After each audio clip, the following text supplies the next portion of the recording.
Hai Sobat Prestasi di seluruh negeri. Apa kabarnya nih? Semoga dalam keadaan sehat selalu ya.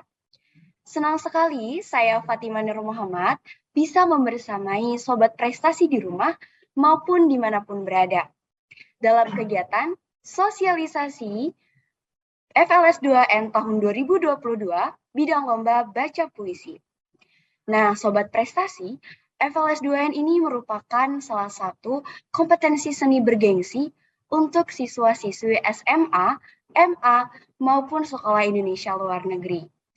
Dan di tahun 2021, FLS 2N SMA MA bidang baca puisi ini termasuk bidang lomba yang banyak peminatnya loh. Karena ada hampir 2.000 peserta yang mendaftar di bidang lomba baca puisi. Nah, mungkin Sobat Prestasi di rumah merupakan salah satu peserta yang ingin mengikuti FLS 2N tahun 2022 bidang lomba baca puisi. Oleh karena itu, untuk Sobat Prestasi, simak video ini baik-baik ya, dan jangan lupa untuk selalu menerapkan protokol kesehatan dimanapun berada. Oke, baiklah, sudah hadir nih di tengah-tengah kita Dewan Juri yang akan memaparkan materi terkait teknis lomba baca puisi tahun 2022. Yang pertama ada Pak Jose Rizal Manua, yang seorang pembaca puisi dan aktor. Nah, halo Pak Jose. Halo, Sobat Muda Prestasi. Halo. Ya. Nah, kemudian Dewan Juri yang kedua adalah Pak Acep Zamzam Nur, yang seorang penyair puisi yang sudah melahirkan banyak buku-buku puisi yang sangat keren sekali. Halo Pak Acep. Halo Sobat Prestasi. Halo. Dan untuk yang terakhir dan tidak kalah kerennya juga nih Sobat, ada Pak Sunu Wasono yang seorang dosen di Universitas Indonesia dan juga seorang penyair. Halo Pak Sunu. Halo Sobat Indonesia. Halo Pak. Nah, tanpa perlu berlama-lama lagi ya Sobat, dan sepertinya Sobat Prestasi sudah tidak sabar untuk mengikuti dan menyimak sosialisasi FLS 2N di bidang lomba baca puisi. Nah, kepada Dewan Juri, saya persilahkan. Kami sebagai juri akan mencoba memaparkan ketentuan-ketentuan yang harus dipenuhi di dalam mengikuti lomba baca puisi ini. Kita mulai dari pengertian dulu ya. Pada dasarnya seni baca puisi itu merupakan seni membaca, ya, melisankan, mengomunikasikan dan mengekspresikan puisi di panggung. Ya, jadi seni membaca, ya, seni melisankan, seni mengekspresikan puisi di panggung. Nah, ini ada sejumlah persyaratan yang harus dipenuhi, ya, yang harus Anda perhatikan. Yang pertama, peserta tidak ditentukan berdasarkan jenis kelamin, ya. Jadi putra atau putri itu bebas, ya. Tidak diikuti putra saja atau putri saja, tidak ada kategori semacam itu, ya. Yang kedua, peserta mengenakan aksesoris yang mengandung unsur kedaerahan, ya. Nah, mohon diperhatikan ini, jadi bukan pakaian tradisional lengkap begitu ya, tapi unsur kedaerahan, ya, dengan memperhatikan tentu saja aspek kesopanan dan kenyamanan saat membacakan puisi. Ya, ini saya kira sudah bisa dipahami ya. Yang ketiga, peserta membacakan satu puisi wajib dan satu puisi pilihan. Nah, adapun puisi wajib dan puisi pilihan itu saya kira sudah tersebar di buku pedoman yang bisa disimak nanti ya di rumah masing-masing ya. Yang keempat, pembacaan puisi dari awal hingga akhir dilakukan di rumah, di sekolah atau di tempat lainnya dengan memperhatikan protokol kesehatan. Jadi meskipun sekarang sudah endemi, harus diperhatikan itu ya. Yang kelima, pada tingkat nasional, peserta diwajibkan membuat video baru dengan menggunakan roll up, banner, dan dibebaskan memilih puisi pilihan yang telah disediakan panitia. Nah, ini ingat ini ya. Jadi membuat yang baru nih, membuat yang baru, bukan yang lama dikirimkan. Yang keenam, peserta tidak diperbolehkan mengurangi atau menambahkan apapun. Apakah itu berupa nyanyian, musik, gambar, ya, kemudian pengulangan lirik, menggunakan topeng atau properti-properti yang tidak diperlukan ya. Dan juga pengulangan bait tertentu pada puisi yang dibacakan. Jadi Anda membaca puisi sebagaimana yang tertera di dalam buku wajib dan puisi wajib dan puisi pilihan itu, ya, puisi pilihan itu. 7, peserta tidak diperbolehkan menggunakan alat bantu apapun, baik berupa iringan musik maupun alat bantu lainnya, seperti topeng, pelantang suara, mikrofon, clip-on, atau riasan berlebihan yang membuat wajah berubah atau tidak dikenali. Ya. Jadi wajah harus bisa terlihat oleh juri. Nah, kemudian ketentuan-ketentuan teknis yang perlu diperhatikan. Yang pertama, pembuatan karya peserta dapat dilakukan di rumah, di sekolah, atau di tempat lainnya dengan tentu saja memperhatikan protokol kesehatan, ya, mematuhi protokol kesehatan. Yang kedua, karya peserta adalah video hasil rekaman pembacaan puisi, ya. Ya, yang ketiga, pada tingkat nasional nanti peserta wajib menggunakan roll up banner versi cetak, ya, bukan digital, ya, sesuai dengan desain yang disediakan oleh Puspresnas. 4, sekolah atau dinas pendidikan provinsi diharapkan dapat memfasilitasi pembuatan roll up banner. Ya. Yang kelima, pengambilan gambar dilakukan dengan kamera statis yang memperlihatkan pembaca puisi secara keseluruhan atau setengah badan dalam posisi berdiri, ya, dalam posisi berdiri, ingat itu. Nah, kemudian ada juga kedua puisi dibaca sekaligus dalam satu rekaman video tanpa ada jeda suntingan atau continue, diawali dengan puisi wajib terlebih dahulu, lalu baru puisi pilihan. Tidak dilakukan 2 kali, ya, langsung sekaligus. Yang ketujuh, perekaman video dari awal hingga akhir sepenuhnya dilakukan dengan sepengetahuan dan seizin orang tua atau wali. Ya, ini penting sekali, ya, jangan diam-diam membuat itu, ya, nanti bingung. Ya. 8, durasi video rekaman untuk 2 puisi maksimal 12 menit. Kelebihan durasi berakibat pada pengurangan nilai. Ya, saya kira ini sudah diperhitungkan, ya, paling 8 menit juga sudah selesai.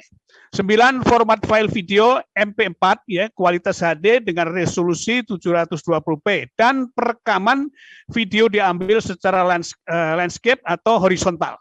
Ingat ini, ada yang biasanya berdiri nanti langsung di di disk. 10, hasil rekaman tidak boleh direkayasa ulang atau diedit kembali seperti yang sudah disampaikan sebelumnya juga, ya. 11, hasil rekaman audiovisual harus terdengar dan terlihat jelas, ya. Jangan menunjukkan suara mendem, ya. Jadi jelas, semua harus bisa didengarkan dengan baik. 12, peserta tidak diperbolehkan memperkenalkan diri secara lisan atau memberi pengantar atau penutup sebelum atau sudah membaca puisi. Jadi langsung membaca puisi saja. Tidak usah memperkenalkan diri, menjelaskan latar belakang, dan seterusnya.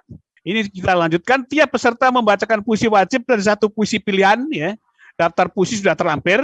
Peserta tidak diperbolehkan membaca puisi tanpa teks. Ini penting nih. Ya. Tidak boleh menghafal. Sekalipun Anda menghafal harus terlihat memegang teks. Ya. Ini bukan deklamasi, tapi ini baca puisi. Pada saat pembacaan puisi, peserta harus terlihat memegang teks puisi yang dibacakan. Ya, teks berbentuk kertas, bukan dalam bentuk digital. Ya, jangan juga HP, jangan pegang HP, tapi kertas. Ya, nama file harus mencakup unsur berikut. Ya, bidang lomba, nama lengkap peserta, nama sekolah, kabupaten, kota, dan provinsi. Nah, ini contohnya bisa dilihat ini puisi underscore Bejo Norontoko, ya. Underscore SMAN 1 Soe Kabupaten Timur Tengah Selatan NTT. Nah, ini Anda bisa lihat nanti di buku pedoman juga ada, ya. Video diunggah, ya, ke link yang sudah disediakan di sini, ya. Jadi ada http youtube.com dan kemudian Anda klik pilihan unlisted, kemudian pada menu visibilitas, ya, lihat tutorial pada halaman seleksi VLS2N. Semua sudah ada di situ. Tautan atau link video YouTube dimasukkan, ya, ke laman Pusat Prestasi Nasional, ya. Nah, ini Anda lihat di sini ada SMA Pusat Prestasi Nasional Kemendikbud.go.id, ya, garis miring FSN, ya, 2N garing, ya. Saya kira sudah cukup jelas. Nah, ini mengenai kriteria penilaian. Mohon diketahui ada 4, ya, yang harus diperhatikan. Yang pertama itu penafsiran, itu 30%. Nah, itu mencakup uraiannya adalah pemahaman isi puisi. Ya. Yang kedua, penghayatan. Itu bobotnya 30%. Nah, apa saja dalam penghayatan itu yang diperhatikan?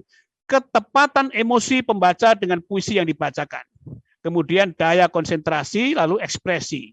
Nah, kemudian unsur yang ketiga yang dinilai adalah vokal. Ya, itu bobotnya 25%.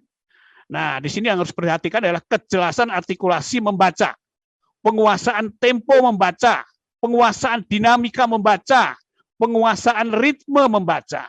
Kemudian yang keempat ya itu 15% bobotnya penampilan. Nah, itu totalitas secara keseluruhan bagaimana penampilan Anda ya keutuhan penampilan itu akan dinilai ya. Saya kira ini untuk kriteria penilaian. Nah, ini naskah puisi ya. Puisi wajib judulnya Sagu Ambon, itu karya W.S. Rendra. Nah, kemudian puisi puisi pilihan ya, kok ini puisi lampiran ya, puisi pilihan ya. Itu ada Kepada Jakarta ya, karya Ayat Rosidi, Yang Hidup Kembali karya Ayat Rohaidi, Lagu Laut karya D. Zawawi Imron ya, Teringat Pada Daun karya Eka Budianta, Laut Banda itu karya Gerson Poik ya, Ubud karya Isma Safitri ya, kemudian Dondang ya Lino Suryati AG, kemudian Sampur Gandrung karya Risa Kudiam, Inang Slamet Sukirnanto, Elang di Atas Lembah itu karya Sitor Situmorang, di Candi Prambanan karya Sultan Ali Sabana, kemudian Keheningan Laut karya Tri Astoto Kodari. Nah, ini nanti naskah-naskah ini terlampir ya untuk diperhatikan. Nah, lain-lain saya kira bisa disampaikan.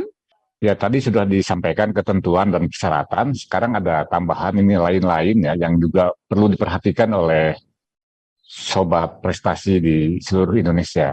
Pertama adalah masalah kostum. Ya, setiap peserta harus mengenakan aksesoris daerah, bukan full pakaian daerah. Ini juga penting diperhatikan. Jadi hanya aksesoris atau ada unsur, apakah itu unsurnya ikat kepala atau juga semacam topi atau semacam selendang yang menggambarkan bahwa itu adalah kedaerahan. Lalu ada dalam pengambilan gambar itu bebas full atau setengah badan.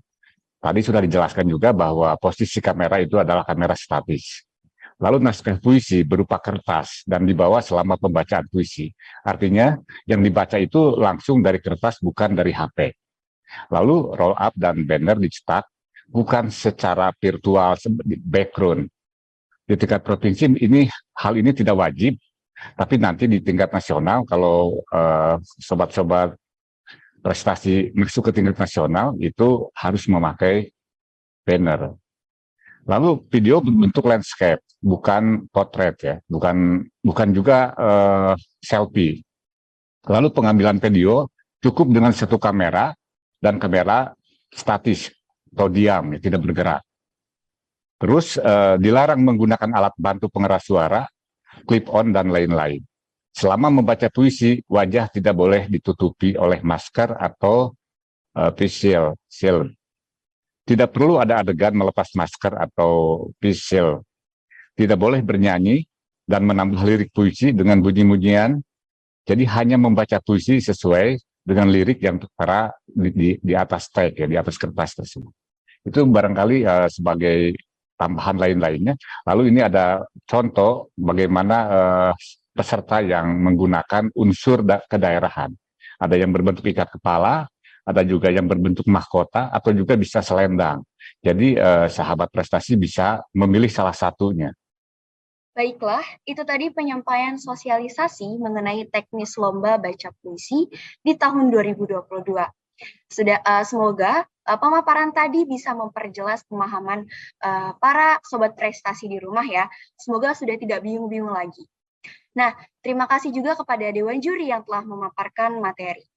Selanjutnya nih sobat prestasi, kami telah merangkum beberapa pertanyaan yang sering ditanyakan kepada narahubung nih. Penasaran pertanyaannya seperti apa? Mari kita simak bersama. Oke, baik. Pertanyaan yang pertama, apakah boleh membacakan puisi sambil duduk? Mungkin ini boleh dijawab oleh Pak Yose. Silakan Pak Yose. Tidak boleh, jadi harus dalam posisi berdiri, ya. Pengambilannya bisa full tubuh, bisa juga separuh, ya, separuh badan. Tetapi Baik. harus dalam posisi berdiri, tidak boleh duduk. Baik, terima kasih Pak Yose atas jawabannya. Jadi sudah jelas ya Sobat, membaca puisi di tahun 2022 harus berdiri. Jadi jangan ada yang duduk ya. Kemudian untuk pertanyaan selanjutnya, bagaimanakah cara mengelola gestur supaya tidak berlebihan dalam membaca puisi? Nah, mungkin ini Kang Acep boleh untuk dijawab. Baik, membaca puisi itu adalah mengkomunikasikan puisi atau melisankan puisi. Jadi yang pertama-tama itu juga kita harus memahami dulu apa yang kita baca. Kita harus memahami puisinya dulu, lalu kita juga memberikan tafsir terhadap puisi itu, baru setelah itu juga kita bisa menghayatinya. Nah, baik persoalan gestur, persoalan gerak, dan lain sebagainya, itu juga seiring dengan penghayatan kita terhadap puisi itu. Jadi tidak berlebihan, kita juga harus tahu bahwa jenis puisi ini adalah puisi seperti apa. Apakah ini puisi suasana atau ini puisi yang verbal yang menggambarkan secara kontekstual dengan bahasa-bahasa yang verbal atau puisi naratif ya. Nah di situ juga ini akan menentukan bagaimana pemahaman kita terhadap puisi kepada gerakan-gerakan yang dibutuhkan oleh puisi itu sendiri. Baik, terima kasih atas jawabannya dari Pak Acep. Kemudian pertanyaan selanjutnya, yaitu bagaimanakah cara mengolah rasa agar maksud pembacaan puisi sampai kepada para pembaca? Mungkin boleh dijawab oleh Pak Suno. Ya, oke, terima kasih. Nah, Sobat Prestasi, ini juga penting ya. Jadi selain gestur, juga kita harus bisa mengelola rasa ya. Nah, ini banyak yang biasanya lalu kurang bisa mengontrol, lalu menjadi gagal pembacaannya. Ini yang penting ya dalam hal ini seperti yang dikatakan oleh Pak Asep tadi, Kang Asep tadi, memahami dulu itu puisinya, ya, pahami dulu, hayati dulu, ya, lalu itu rasakan. Kemudian kontrollah emosi itu sebaik-baiknya, jangan sampai lalu kita tidak bisa mengendalikan diri dan akhirnya gagal ya, pembacaannya tidak utuh ya, ada macet tidak lancar ya, sehingga secara keseluruhan lalu penampilan itu tidak baik ya. Mungkin Pak Yos Rizal Manu akan menambahkan, barangkali silakan Mas Yos Rizal. Harus penghayatan itu harus bertolak dari tafsir kita terhadap puisi yang akan kita bawakan itu ya.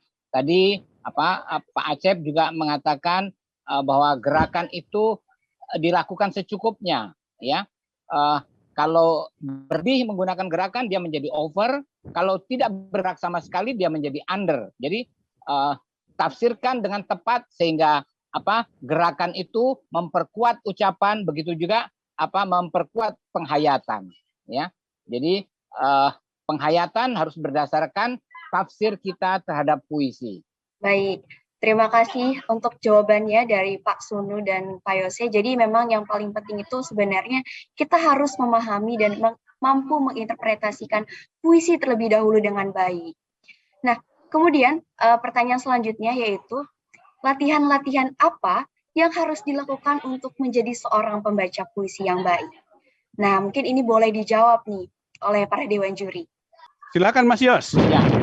Ya, terutama adalah latihan vokal, karena vokal itu digunakan untuk menyampaikan, untuk membawakan atau membacakan puisi yang akan kita presentasikan, yang akan kita sampaikan kepada penonton.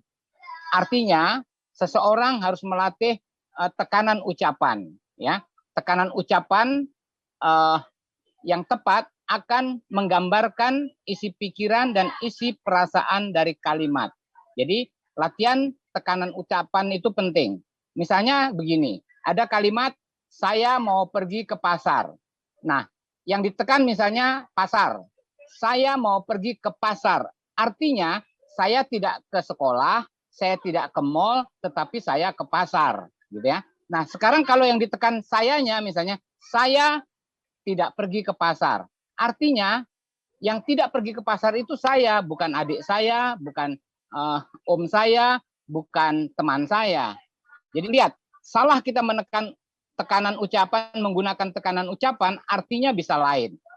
Jadi pertama kita harus melatih tekanan ucapan. Kemudian yang kedua kita harus melatih kejelasan ucapan. Karena kalau ucapan kita tidak jelas, misalnya kata kabar misalnya, R-nya kurang jelas, kabar, R-nya tidak keluar, itu juga bermasalah ya. Jadi tekanan ucapan harus dilatih ya. Jadi pelan-pelan melatih tekanan ucapan, dan semua latihan-latihan itu harus dikembalikan kepada kewajaran. Sudah wajarkah? Ya. Pertama, kita latihan tekanan ucapan. Tekanan ucapan itu ada 3, ada tekanan dinamik, ada tekanan nada, ada tekanan tempo. Ya, ada 3 tekanan ucapan yang harus kita latih. Kemudian yang kedua, kejelasan ucapan. Ucapan kita harus jelas, itu dilatih. Ya, misalnya latihan izu kalizu mapakazaba itasatali tutulita papaliko arka bazuku kodega zuzu kalibu. Nah, itu dilatih supaya lentur lidah kita, mulut kita untuk mengucapkan setiap suku kata dengan jelas ya. Nah, setelah itu yang kita latih adalah kerasnya ucapan. Tadi sudah latihan tekanan ucapan, kemudian latihan kejelasan ucapan, kemudian kerasnya ucapan supaya suara kita sampai ke telinga pendengarnya, sampai ke telinga penonton ya. Nah, setelah kita melatih 3 tekanan ucapan itu, harus kita kembalikan lagi kepada kewajaran ya. Sudah wajarkah yang kita sampaikan itu?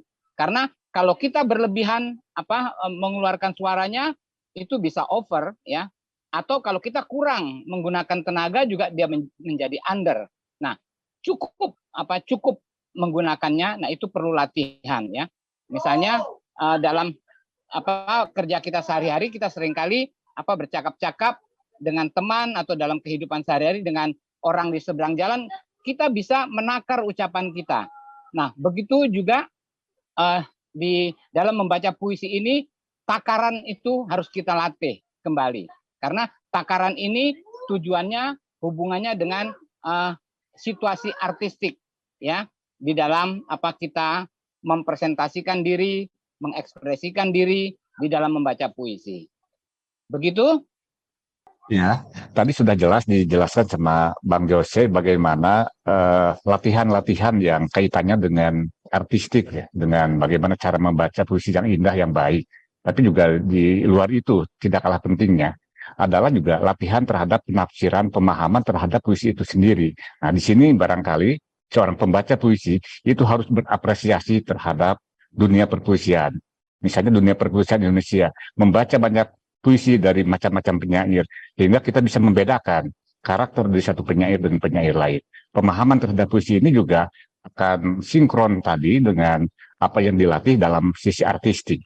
Jadi memahami puisi, mengapresiasi puisi itu juga akan meningkatkan tenaga dalam kita sebagai pembaca, dan sementara latihan-latihan yang tadi sifatnya fisik seperti yang disampaikan oleh Bang Jose itu juga akan ekspresinya akan keluar di situ.